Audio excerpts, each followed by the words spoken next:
Ты стоишь в очереди в любимом кафе. Вдруг зазывающий бариста радостно называет твое имя.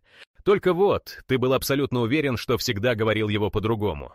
Рядом за столиком девушка спорит с подругой о том, где они отдыхали прошлым летом. Каждая уверена, что это был другой город. В этот момент тебе вспоминается. Вчера твой друг с абсолютной точностью пересказал твое сообщение, которого ты, как ни старайся, не припоминаешь.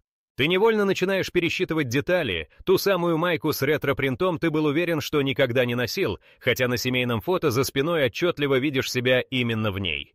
Еще интересней, когда в офисе все вдруг говорят о некой встрече, якобы прошедшей всего несколько дней назад.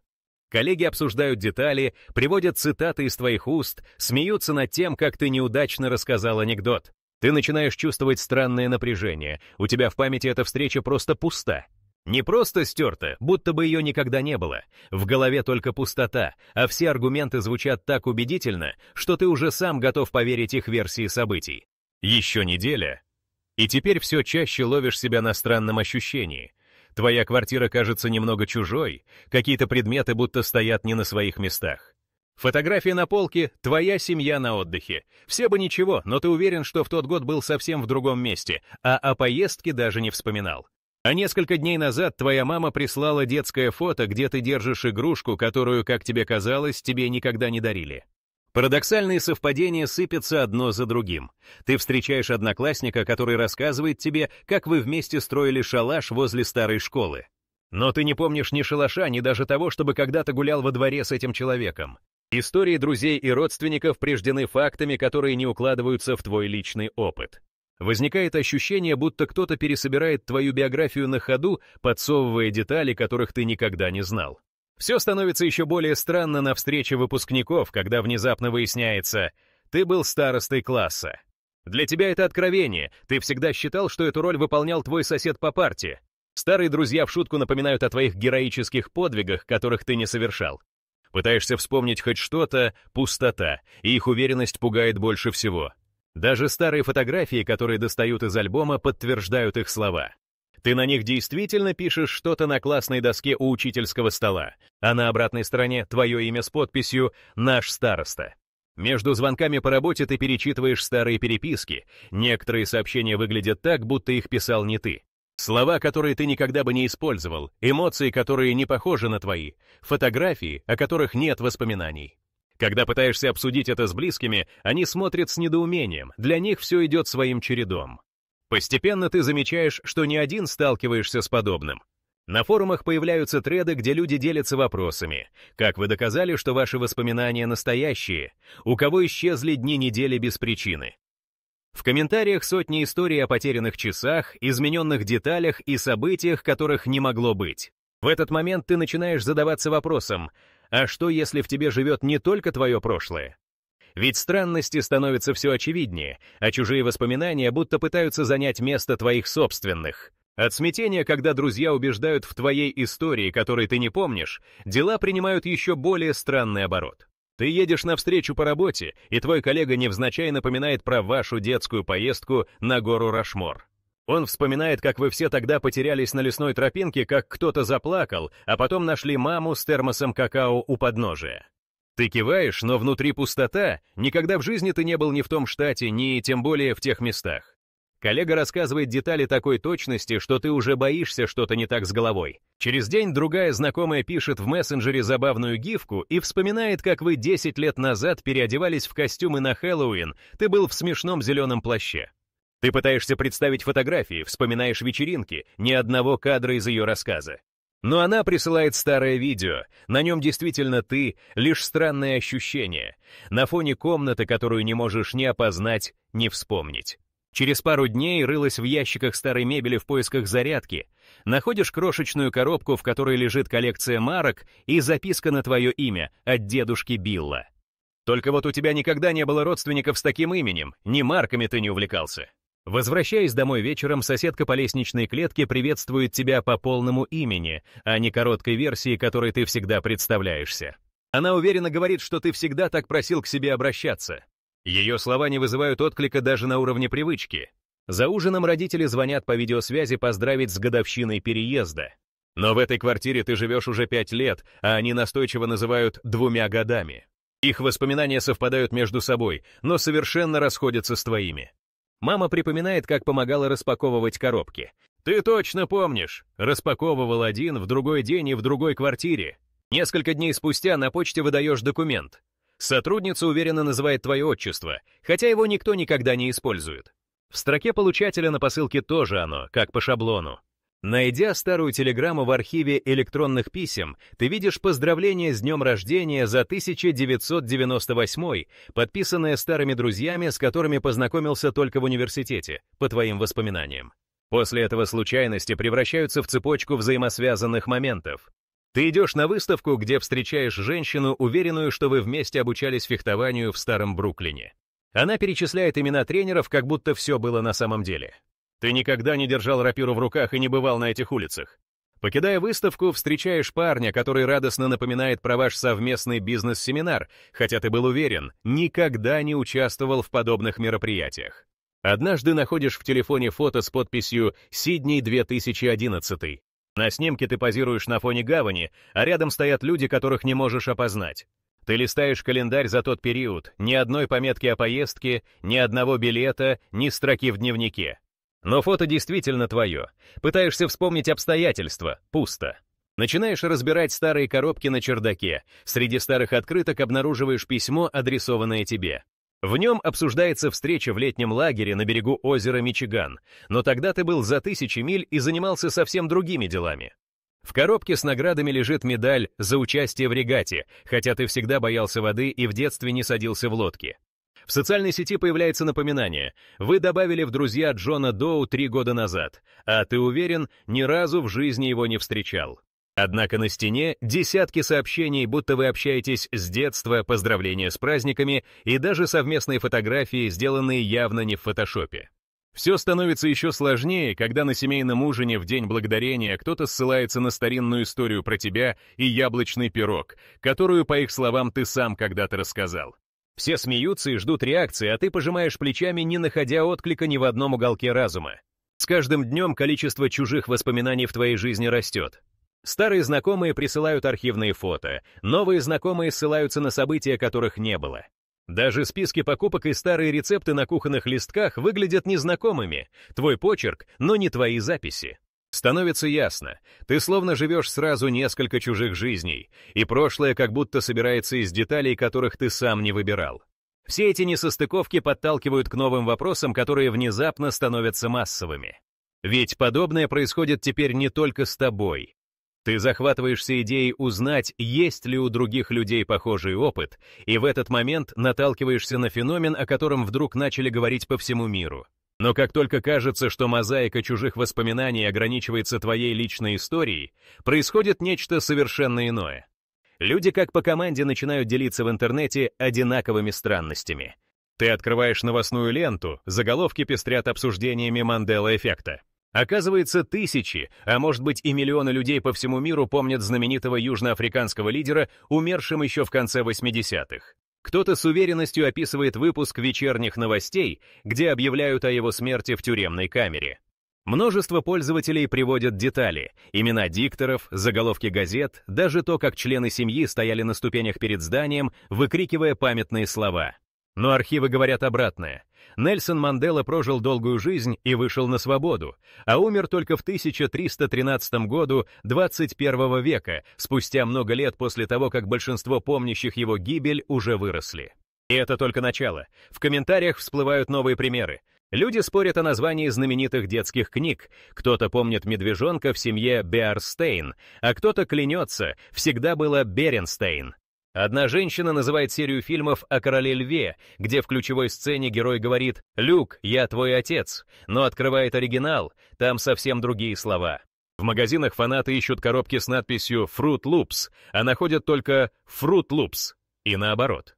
На улицах обсуждают мультипликационных героев. У монополиста на коробке игры, то есть Монокель, то он вдруг исчезает на всех картинках, хотя взрослые уверены, в детстве он был. На рабочих встречах коллеги спорят о том, носил ли у знаменитого мультяшного персонажа Пикачу черный кончик хвоста. Одни вспоминают, как рисовали его именно так в школьных тетрадках, расспрашивают родителей и уверенно получают подтверждение. Но настоящие игрушки, комиксы и мультфильмы никакого черного кончика не показывают. На фанатских форумах идет битва за каждую деталь: фотографии, видеозаписи, слова из песен, обложки книг и упаковки товаров. Все, что казалось незыблемым, вдруг расходится в воспоминаниях миллионов людей. Переходя улицу, замечаешь рекламу шоколада Kit Kat. Уже не удивляет вопрос, был ли там когда-нибудь дефис Kit Kat или Kit Kat. Под постом о конфете люди спорят о логотипе, пересылают друг другу фото оберток из разных лет, призывая доказать, как оно всегда было. Некоторые записывают видео, где перелистывают старые журналы, находя свидетельства обеих версий. Интернет-детективы проводят расследования в архивах, а профессиональные коллекционеры пересчитывают экземпляры и вновь сталкиваются с тем, что никаких объективных доказательств старой версии нет. Но Мандела-эффект не ограничивается играми разума. Вспыхивают недоуменные обсуждения в научных статьях. Один профессор приводит пример с картой Южной Америки, где континент неожиданно сдвигается восточнее привычного положения. Тысячи людей утверждают, раньше он был гораздо ближе к Северной Америке. Летчики вспоминают уроки географии, спорят с официальными атласами. В обсуждениях фигурируют даже цвета пожарных гидрантов. Всегда были желтыми против «точно помню» красными. Некоторые идут дальше, группами пересматривают культовые фильмы, ловят себя на неправильных строчках, которые всегда были ключевыми. Кто-то находит книги, где любимые персонажи ведут себя не так, как всегда казалось. Родители спорят с детьми, дети с учителями, в офисах возникают мини-расследования с поиском старых билетов, фото, видео. На площадях и в метро появляются уличные интервьюеры, которые задают случайным прохожим короткие проверочные вопросы. Сколько человек на логотипе The Thinker? Как называлась та детская книжка про медведей? Полученные ответы делят аудиторию на два лагеря, и никто не может объяснить, почему они столь уверены в абсолютно противоположных фактах. Спустя неделю Мандела-эффект становится мемом, обсуждается на радио и в подкастах. Люди массово сравнивают воспоминания, собирают варианты старых логотипов, песен, цитат. Ты участвуешь в онлайн-опросах, пытаешься найти хоть одну фотографию, подтверждающую твою детскую версию любимой упаковки хлопьев. Кто-то вспоминает, как бабушка всегда говорила «снежный человек», но на старых игрушках и открытках написано «Йети». Ты открываешь семейный альбом, убеждаешься, что подписи к снимкам почему-то другие, и опять нет совпадений между тем, что помнишь, и тем, что видишь. Теперь становится ясно, странности твоей памяти — лишь часть глобального феномена. Тысячи людей по всему миру чувствуют то же самое, их прошлое, как и твое, трещит по швам. Массовость этих совпадений уже не кажется простой ошибкой. Слишком много деталей, слишком много людей, слишком много не тех событий. С каждым днем в интернете появляется все больше рассказов о разошедшихся воспоминаниях, будто сама реальность строится на зыбком фундаменте. И все же даже в этой атмосфере общего недоверия к собственной памяти впереди ждут еще более удивительные открытия, ведь не все странности ограничиваются массовыми эффектами, иногда исчезают совсем простые личные детали твоей жизни. Когда вдруг замечаешь исчезновение привычных мелочей, начинаешь вести своеобразный внутренний журнал. Какие детали только что были в твоей жизни и куда они теперь подевались. Возвращаясь вечером, находишь на столе записку с напоминанием о встрече, которую точно не назначал. Перечитываешь ее почерк, твой, слова обычные, а смысл абсолютно чужой. За окном кто-то звонит, и голос в трубке называет твое имя, уточняет детали обсуждения, о котором у тебя ни намека в памяти. Спокойно просишь уточнить. Собеседник уверяет, что вы договаривались всего пару дней назад. Переписки нет, никаких напоминаний тоже. В телефоне ищешь следы, звонков и сообщений за это время не было. Открываешь холодильник, находишь свежие яблоки с надписью маркером «Оставь для завтрака». Ты не ешь яблоки на завтрак и никогда не подписывал продукты. Находишь в раковине кружку с кофейным следом. Ты всегда пьешь из своей любимой синей, но сейчас в руке обычная белая, и выходит, что кто-то должен был использовать другую, только в доме живешь один. Заглядываешь в бумажник, там чек из аптеки на покупку витаминов для сна, хотя за последнюю неделю в аптеку не заходил. На полке пустой флакон, а память пуста. Один вечер пролистываешь старый фотоальбом, находишь снимок с вечеринки с друзьями, где держишь в руке огромный торт.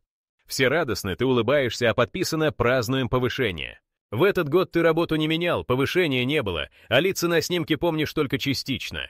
Звонишь одному из гостей из этого альбома, чтобы уточнить.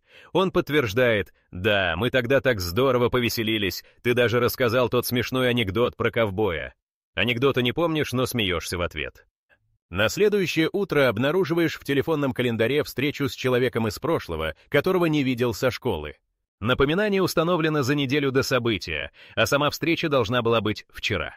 Ты был весь день дома, но в приложении стоит отметка «Принять участие», а в заметках к встрече записано «Принести комиксы», хотя никогда их не собирал.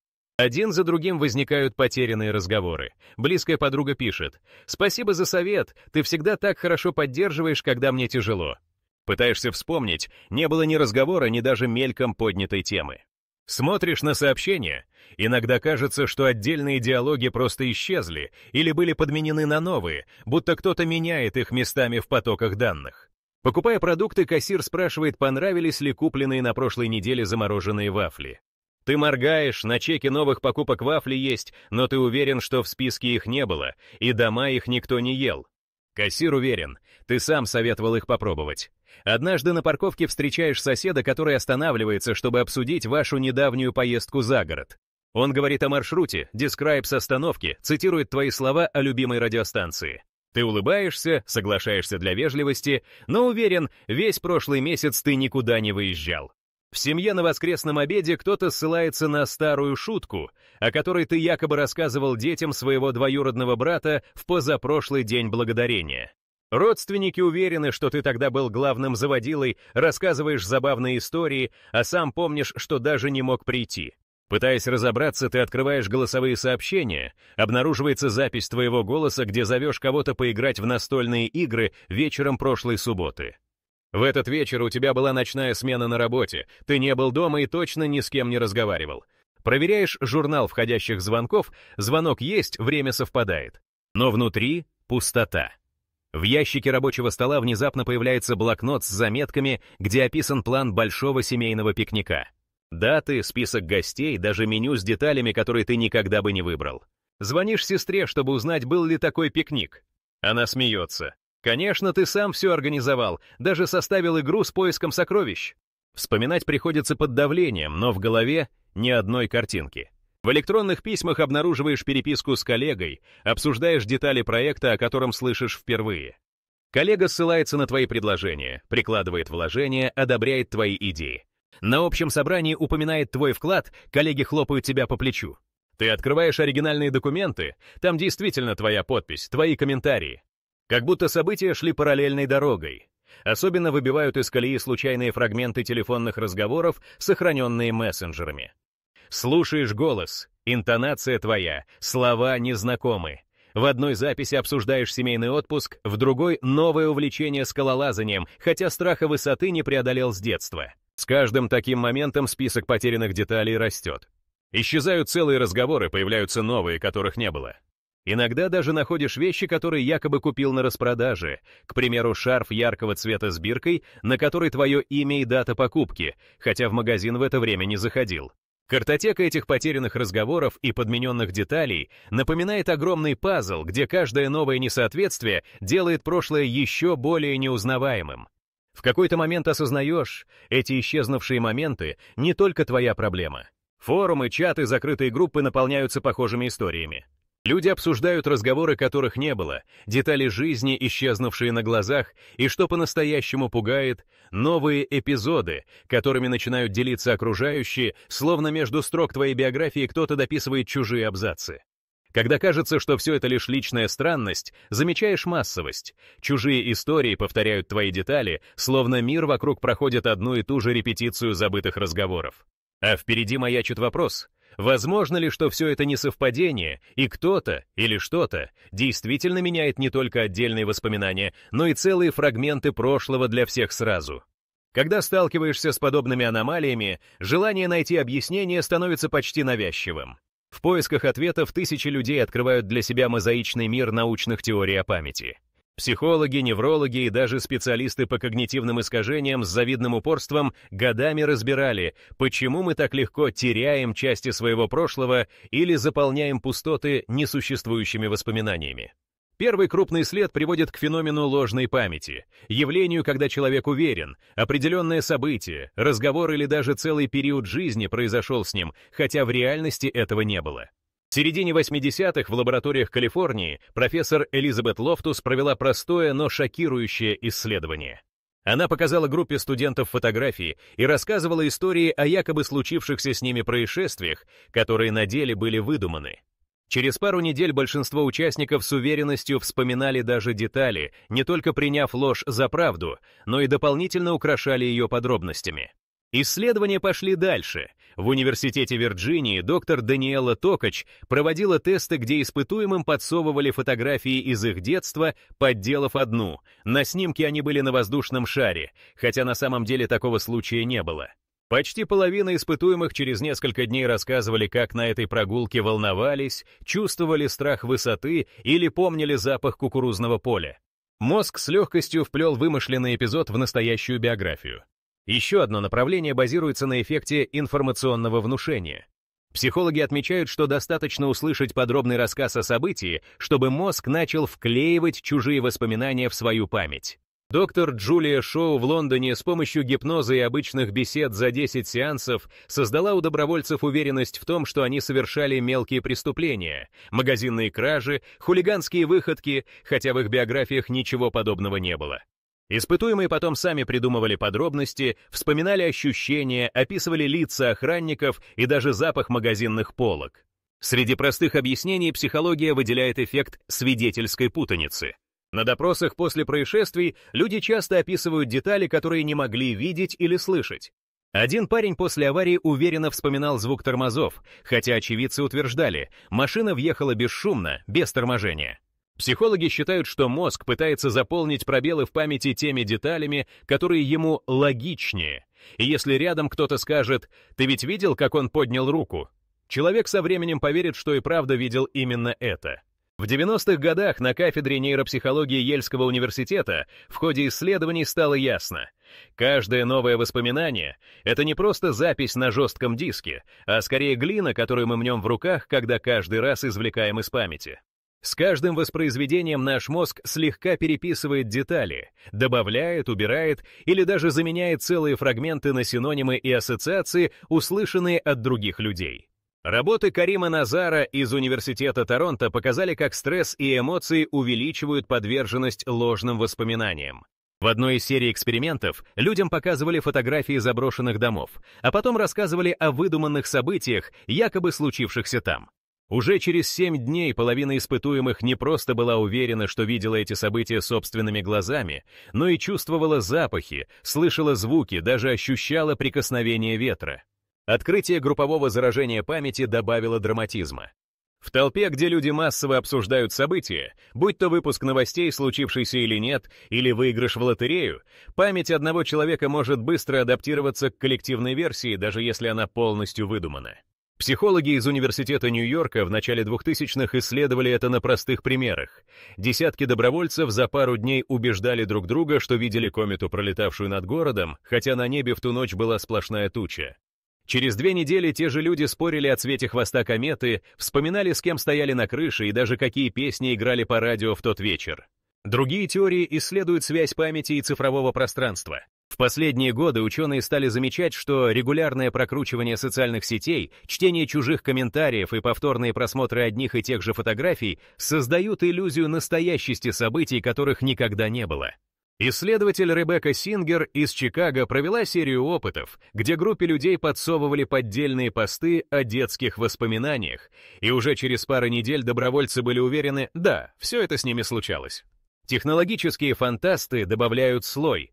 Они всерьез рассматривают возможность вмешательства цифровых алгоритмов, меняющиеся записи в облачном календаре, подделанные фото, автоматические напоминания — все это способно сильно спутывать личную хронологию и создавать в сознании ложные якоря памяти, на которые мы начинаем строить остальное прошлое. И все же среди всех исследованных феноменов внимание заслуживает вывод. Человеческая память не просто уязвима, она динамична и крайне подвержена влиянию окружающих, медиа и даже простых слухов. Тысячами экспериментов доказано. Достаточно одного хорошо рассказанного текста, чтобы мозг начал воспринимать выдумку как часть собственной жизни. Когда же это происходит не у одного человека, а у целых коллективов, эффект становится по-настоящему необъяснимым. Но, возможно, самые тревожные вопросы даже не об уязвимости памяти, а о том, кто или что способен незаметно, целенаправленно переписывать твое прошлое. И когда вдруг в это вмешательство поверить становится намного легче, чем искать рациональные ответы. Погружаешься еще глубже в эту воронку странностей и вдруг начинаешь замечать. Отдельные детали, исчезнувшие или подмененные в памяти, совпадают не просто у тебя и твоих знакомых, а у людей, которых ты никогда не встречал. Они живут в других городах, на других континентах, говорят на разных языках, но все чаще на форумах и в чатах появляется нечто пугающе общее. У кого еще исчезла та фотография из поездки в Нэшвилл? Кто помнит другую концовку у любимого ситкома? Не успеваешь удивиться, как кто-то выкладывает скриншот, где твоя забытая деталь проявляется. У него на глазах она исчезла прямо после обновления страницы. Люди начинают делиться техниками. Кто-то записывает разговоры на диктофон и выясняет, что получившуюся запись невозможно воспроизвести. Файл внезапно оказывается поврежден. Кто-то просит друзей прокомментировать фото, а спустя час те уже помнят совершенно другие детали. В это время нарастает волна обсуждений о технологиях, способных менять восприятие и даже вмешиваться в воспоминания. В Южной Калифорнии группа стартаперов работает над программами с искусственным интеллектом, которые анализируют устные и письменные воспоминания людей. Цель проекта — воссоздать личные дневники прошлого, оживить их с помощью генеративных моделей. Один инженер делится в подкасте.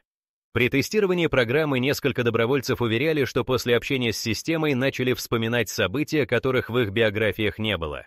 Одна участница даже собрала коробку вещей, которые, по словам ИИ, она должна была получить в подарок на 12-й день рождения. Но сама она ничего такого не покупала и не получала.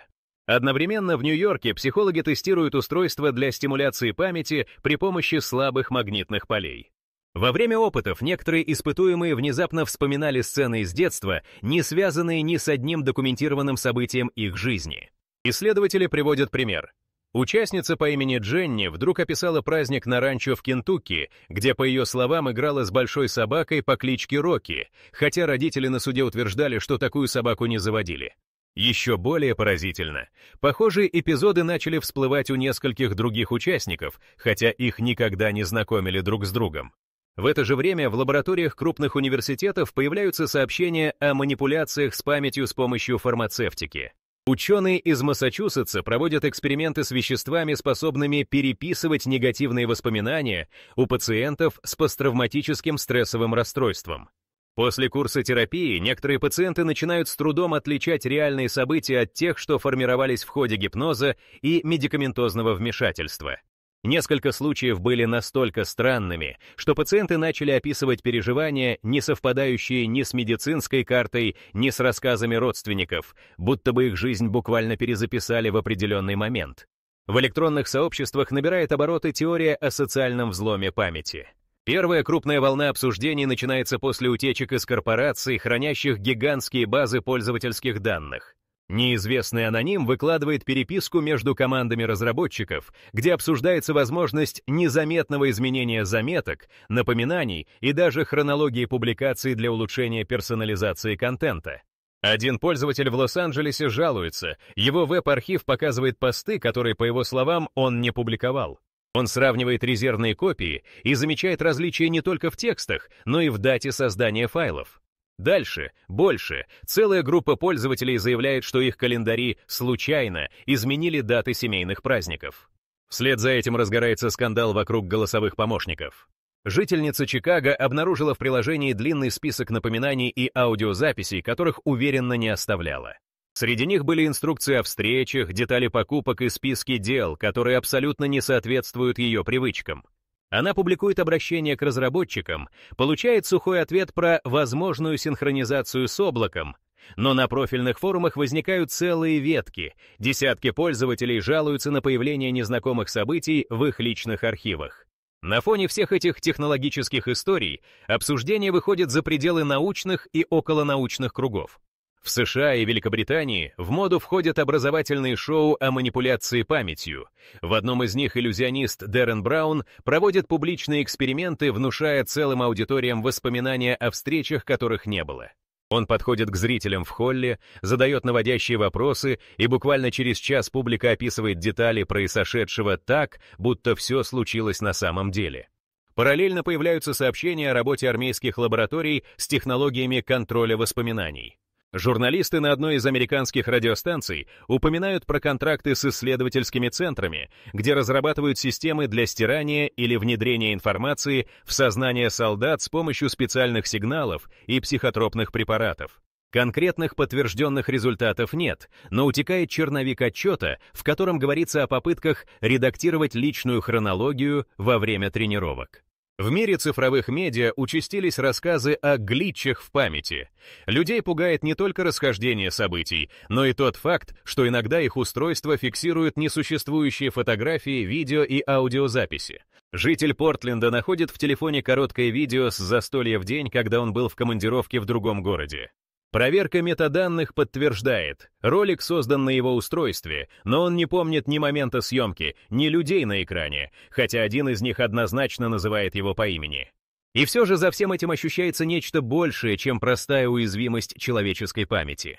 Когда миллионы людей начинают одновременно сталкиваться с подменами деталей прошлого, расхождением личных и коллективных воспоминаний, а технологии открыто вмешиваются в саму ткань памяти, становится очевидно, вопрос, может ли кто-то управлять нашими воспоминаниями, уже не кажется фантастикой. Неважно, исходит ли вмешательство от алгоритма, массовой психологии или намеренных экспериментов, у каждого эпизода, каждой мелкой странности, каждой вновь появившейся детали есть шанс стать еще одним кирпичом фальшивого прошлого, которое мы принимаем за свое. И если даже наука сегодня знает далеко не все о тайнах памяти, одно становится неоспоримым. Твоя личная хроника может быть гораздо менее стабильной, чем ты привык думать, а сам ты не единственный, кто пытается удержать свою реальность от исчезновения.